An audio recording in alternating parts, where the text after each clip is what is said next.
Reid believed that our ability to sense things is a fundamental aspect of our minds. Sensations, he argued, are like raw data, simple and primal, impossible to fully describe with words. However, they serve a crucial purpose. They give us clues about what's happening within us and around us. Think of it this way: when you smell a flower or taste something sweet, that's sensation at work. But here's the twist. Reid pointed out that sensations don't directly tell us about the external world. They're more like internal alarms, alerting us to what's going on inside our own minds. Now, let's talk about perception. This is where things get interesting.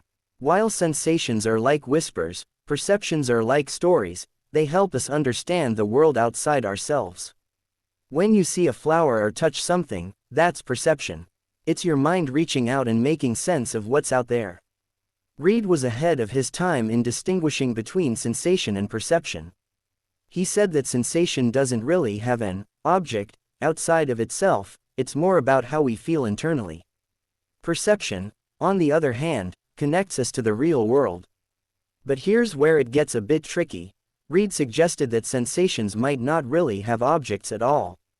Instead, they could be more like self-contained experiences. This idea has big implications for how we understand the nature of consciousness, a hot topic in today's philosophy. Lastly, Reid noted that sensations often act as signs. They point to something beyond themselves. But unlike what Locke believed, sensations aren't middlemen between our minds and the world. According to Reid, perception of the external world happens immediately, without any middle steps. So, next time you feel a sensation, remember, it's not just a feeling, it's a clue to how your mind works and how you understand the world around you. Reid believed that perception is our main way of grasping the external world. It's like a direct line to understanding without the need for reasoning. Even if sometimes we're tricked by illusions or hallucinations, those states still count as perception. He argued that for something to be a true sign, our minds must go beyond just sensing it. We must also conceive and believe in what it signifies. This process happens in three ways: through our innate instincts, through learned habits, or through reasoning. When Reid talks about perception, he emphasizes that it involves more than just sensing. It triggers a belief in the existence of what's being perceived, and this belief is immediate. It doesn't require any deep thinking. If it did, most people would be left in the dark about the world around them, especially since reasoning isn't something we're born knowing how to do. He also made a distinction between original perception and acquired perception. Original perception happens instinctively, guided by our natural inclinations. Acquired perception, on the other hand, comes from learned experiences or habits. For example, when a baby instinctively reaches for something they see, that's original perception.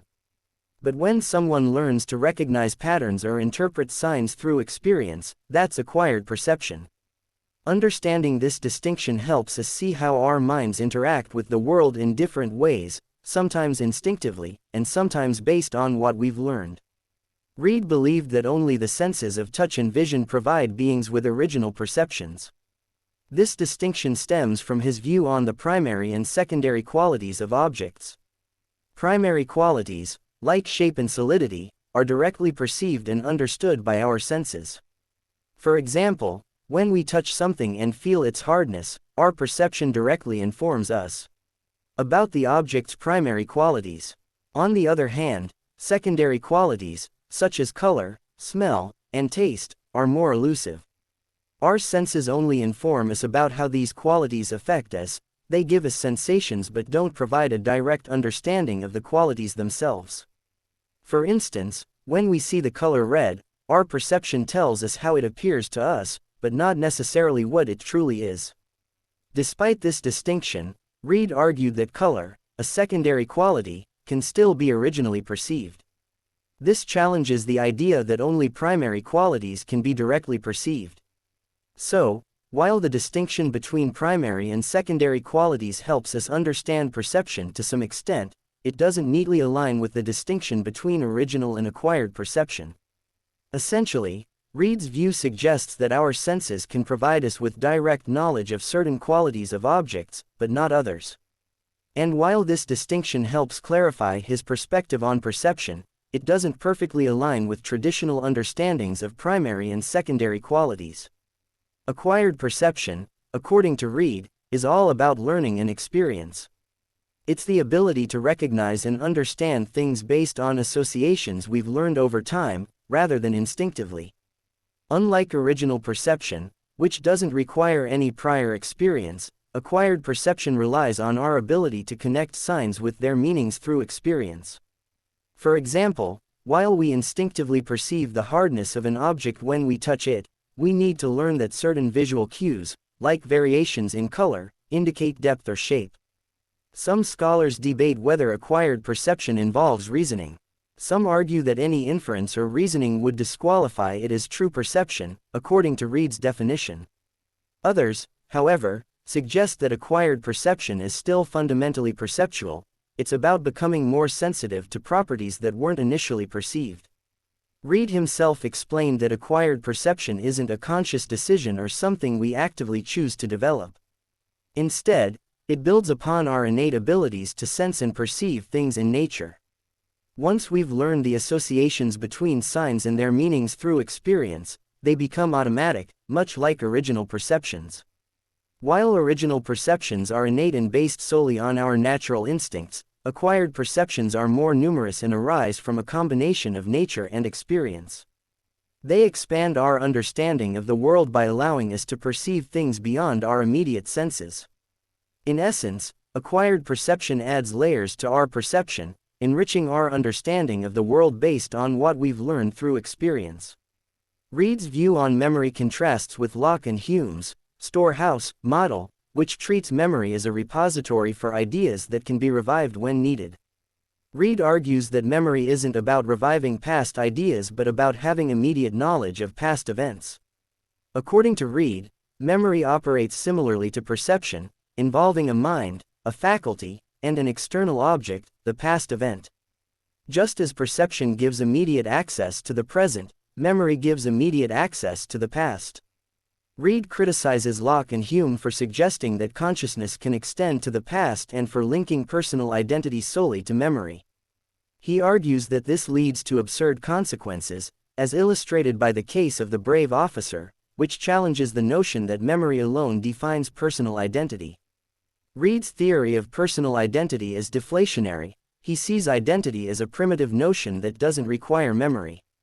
He argues that identity presupposes an uninterrupted continuance of existence but cannot be applied to mental states or processes, which are successive in nature. Instead, Reid identifies persons with the subject of mental states and processes, an immaterial substance or soul. This subject remains the same over time, akin to Leibniz's notion of a monad. Thus, personal identity is grounded in the enduring self rather than in memory alone. The concept of conception, which plays a fundamental role in all other mental operations. Conception acts as a bridge, connecting sensory information with intellectual processing powers like judgment and reasoning. Conception is argued to be an ingredient in all other mental operations, necessary for sensations, perceptions, memories, reasoning, desires, and more. However, there is debate over what exactly conception entails. Some argue it involves deploying fully formed concepts, while others suggest it merely allows beings to grasp and analyze objects. Bare conception, employed on its own, allows individuals to think about objects without considering their existence or truth. Reid distinguishes between conception as an act of the mind and the mental images or ideas commonly associated with it, arguing that ideas are acts rather than objects. Reid's classification of conceptions includes creatures of fancy, like fictional characters, conceptions of universals, abstract concepts, and conceptions of individual things, existing objects. He asserts that people can reason about fictional entities as if they were real and that thinking about universals involves grasping the meanings affixed to words by others. Reid's views on imagination are closely tied to perception, with imagination primarily concerned with vividly thinking about possible sensory objects. Unlike conception, which deals with general and abstract concepts, imagination focuses on things that might have existed and could have been perceived. Overall, Reid's exploration of conception and imagination sheds light on the complex workings of the human mind and its ability to think about both the real and the imagined. Reid dedicates 2 essays to the mental powers of judgment and reasoning with which he believes human beings to be endowed by nature. Essay V, the one dedicated to judgment, presents the main elements of what Reid takes to be the philosophy of common sense. After a general introduction, in which he describes the fundamental characteristics of judgment, Reid argues that certain principles should be taken for granted as true. These are the first principles of common sense, which describe how the external and internal worlds work. These principles are self-evident and as such their truth cannot be demonstrated through any kind of reasoning.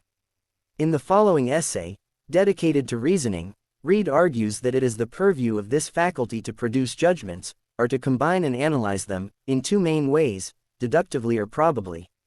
In what follows, these issues are discussed in turn, by first explaining what Reid thought about judgment, and then providing a schematic account of how deductive reasoning is supposed to be applied to the class of necessary truths, while probable reasoning is supposed to be applied to the class of contingent truths.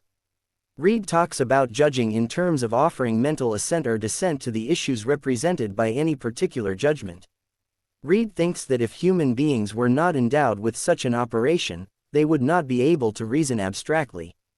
Without analyzing, abstracting, and judging when they reached correct conclusions, human beings would have been given reasoning in vain. Exercise of judgment is necessary in the formation of all abstract and general conceptions, whether more simple or more complex, in dividing, in defining, and in general, in forming all clear and distinct conceptions of things, which are the only fit materials of reasoning. EIPV 1, page 413. Some authors argue that judging should not be understood as involving just mental affirming or denial of its content, since that would not distinguish judging from believing.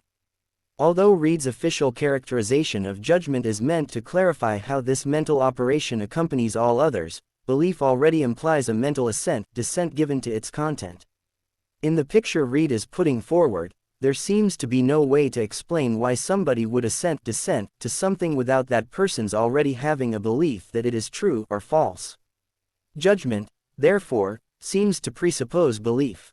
Judgment, then, would simply be superfluous, while belief would be ubiquitous, either as a concomitant or an ingredient in all other operations of the human mind. Ricew, 2004, 65.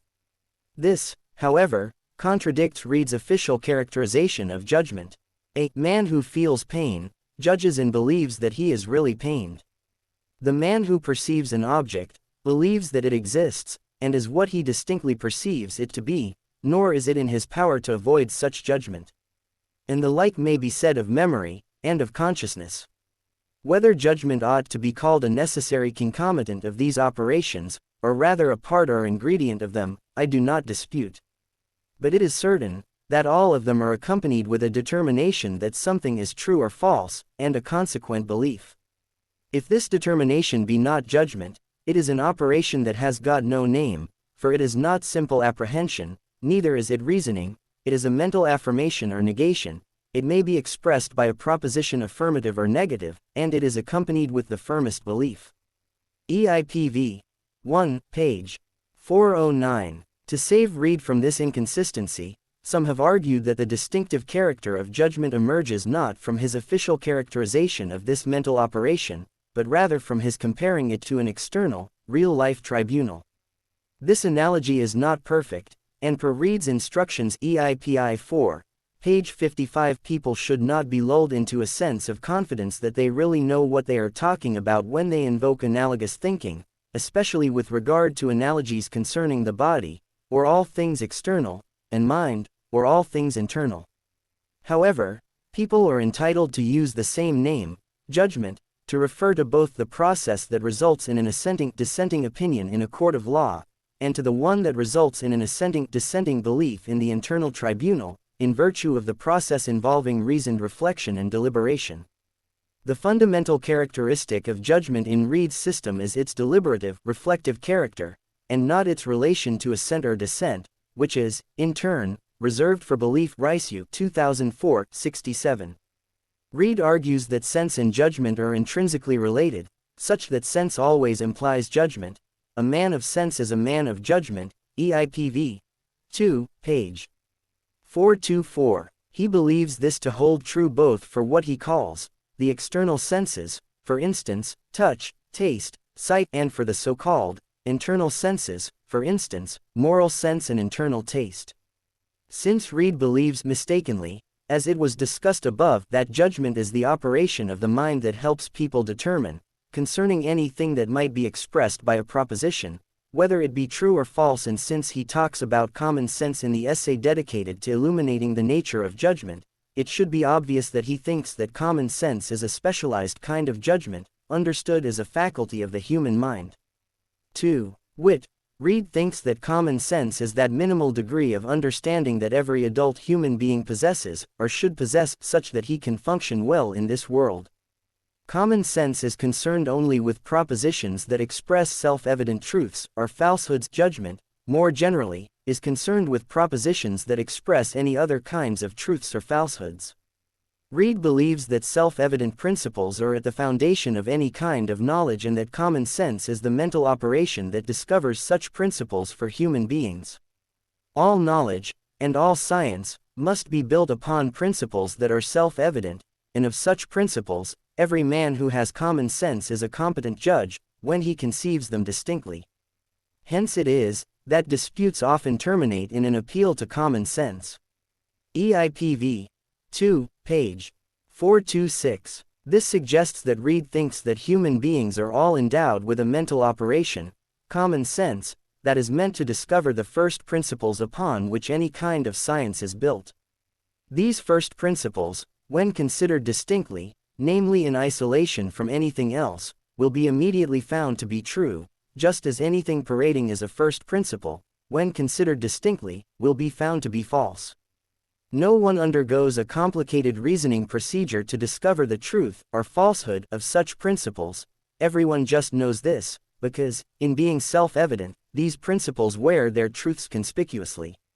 In other words, what results from exercising the faculty of common sense is intuitive knowledge. Reid explains that reason and common sense do not conflict, because common sense is part of reason, just as judging does not oppose reason. We ascribe to reason two offices, or two degrees. The first is to judge of things self-evident, the second to draw conclusions that are not self-evident from those that are. The first of these is the province, and the sole province of common sense, and therefore it coincides with reason in its whole extent, and is only another name for one branch or one degree of reasoning. EIPV. 2, page 433. Deduction from true principles can never contradict common sense, since truth will always be consistent with itself. EIPV. 2, page 433. Reid thus believes that human beings are endowed with a faculty that gives them immediate knowledge of self-evident principles. He calls this faculty common sense, but it is more common to refer to the results of employing this faculty by the name of intuitive knowledge. The main idea here is that such knowledge of first principles is widespread. For instance, people are said to intuit axioms in mathematics and in logic. They also are thought to intuit first principles in morals, just as they intuit first principles regarding the expression of beauty in the arts. Reid believes this knowledge is not innate. After all, as an empiricist, Reid thinks that all knowledge is acquired. The faculty of common sense, just like all the other original faculties, is innate, in the sense that they are part of the mental architecture of a human being. The sense in which this intuitive knowledge is immediate, without it being innate, is the following. Once reasoning and the ability to process a human language are sufficiently developed, a human being will be able to know, non-inferentially, that certain propositions, when considered distinctly, are true. Reid calls such propositions first principles, and he argues that they can be divided into two classes: first principles of contingent truths, on the one hand, and first principles of necessary truth, on the other. As Van Cleve 1999 points out, just because the former type of principles have contingent truths as their contents, this does not mean that the principles themselves are, in any way, less necessary than those of necessary truths. It is the truths themselves that are either necessary or contingent. The truths that fall within the compass of human knowledge, whether they be self-evident, or deduced from those that are self-evident, may be reduced to two classes. They are either necessary and immutable truths, whose contrary is impossible, or they are contingent and mutable, depending upon some effect of will and power, which had a beginning, and may have an end. EIPV 5, page 468. Since this article is concerned with the main tenets of Reid's philosophy of mind, first principles are interesting for this purpose only inasmuch as they are discovered by a faculty, common sense, with which every human being is supposed to be endowed, and they will not be discussed in more detail. If the first principles of common sense are discovered by employing the operation of intuitive judging, reasoning proper is to be employed to discover whatever conclusions follow from self-evident principles. Since there are two classes of first principles, Reid argues that there are two types of reasoning. Demonstrative reasoning is employed to draw conclusions that follow from the first principles of necessary truths, whereas probable reasoning is employed to draw conclusions that follow from the first principles of contingent truths. EIP 7. 3, page 556. The strength of demonstrative reasoning, which is commonly employed in mathematics and logic, is such that for showing that a conclusion follows from some axioms or first principles, nothing else needs to be done other than offering one demonstration. Reid thinks that it would be superfluous to try to give several different demonstrations to prove one conclusion, while employing demonstrative reasoning, even though a variety of proofs may be available in practice. To add more demonstrations of the same conclusion would be a kind of tautology in reasoning, because one demonstration, clearly comprehended, gives all the evidence we are capable of receiving. EIP 7. 3, page 556. It is not so with probable reasoning. The strength of probable reasoning depends not upon any one argument, but upon many, which unite their force, and led to the same conclusion. Any one of them by itself would be insufficient to convince, but the whole taken together may have a force that is irresistible, so that to desire more evidence would be absurd. EIP 7. 3, page 556. Probable reasoning is the method of choice for all the natural sciences, whose true propositions are contingent. According to Reid, probable reasoning comes in degrees, whereas demonstrative reasoning does not admit degrees, it is absolute. In every step of demonstrative reasoning, the inference is necessary, and we perceive it to be impossible that the conclusion should not follow from the premises. In probable reasoning, the connection between the premises and the conclusion is not necessary, nor do we perceive it to be impossible that the first should be true while the last is false. EIP 7. 1, page 544-45. Although Reid argues that probable reasoning is of a different kind than demonstrative reasoning. EIP 7. 3, page 557. According to Lehrer, 1989, 174, probable reasoning can lead to conclusions that are certain. Reid thinks that the vulgar is mistaken when contrasting probable reasoning with certainty. Probable reasoning, according to Reid, has degrees of evidence, from the very least to the greatest, which we call certainty. EIP 7. 3, page 557. Hume, in the treatise, argues that all knowledge should be reduced to probability, because human beings are fallible creatures, endowed with fallible faculties. Reid's understanding of probable reasoning is a type of reasoning that leads to certain conclusions constitutes a direct refutation of Hume's argument. The problem, Reid points out, is that requiring a proof of the reliability of the human faculties would be circular, because it could be given only by using those reasoning powers themselves, and is therefore that kind of sophism which logicians call petitio principii, or, begging the question. EIP 7.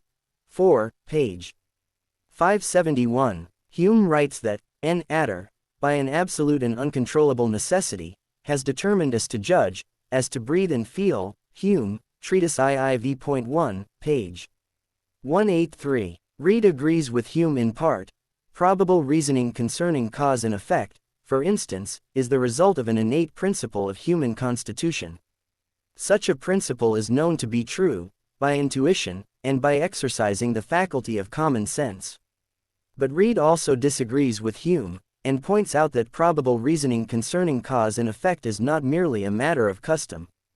The relevant first principle of contingent truth allows human beings to be certain that effect follows its cause, not because they reason that it is so, but because they judge intuitively that it is so.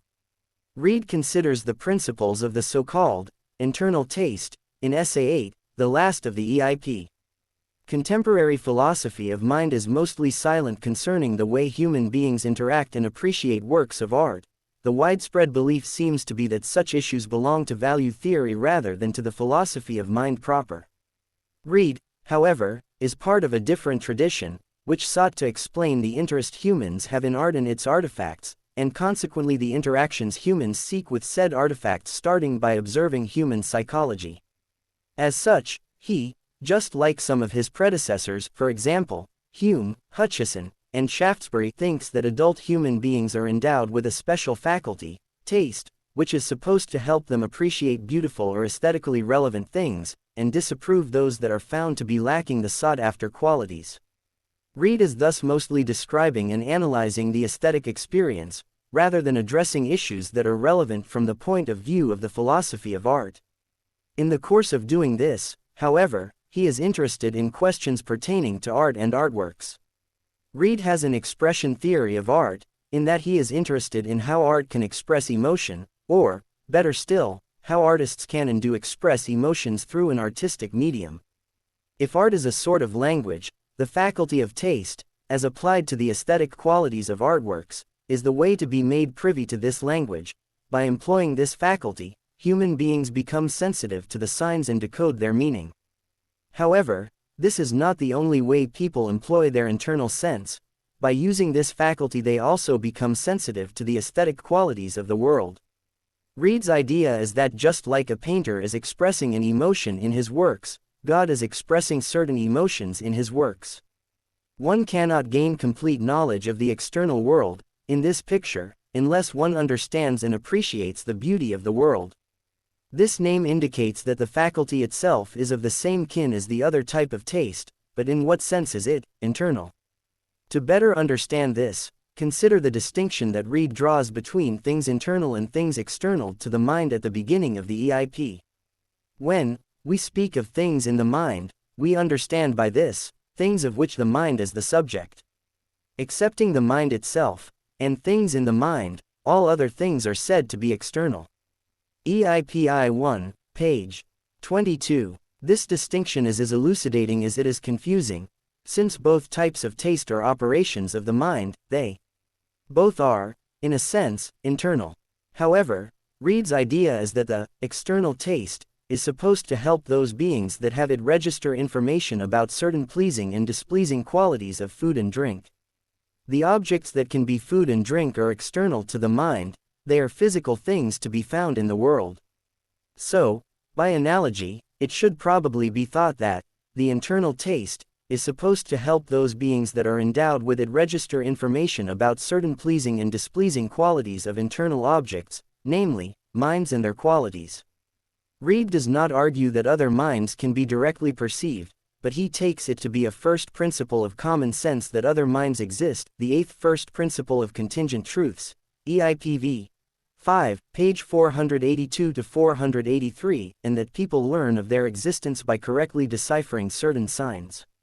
This interpretation of natural signs is innate, since, Reid claims, even small children respond in the correct, that is, expected way in the presence of an angry parent, for instance.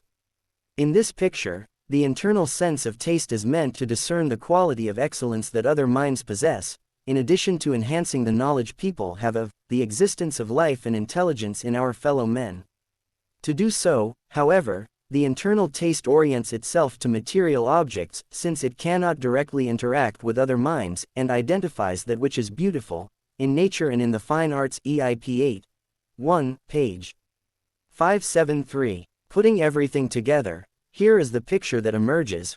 Reid believes that beauty is a property both of objects and of minds. Moreover, he thinks that beauty itself is both a primary and a secondary quality of objects.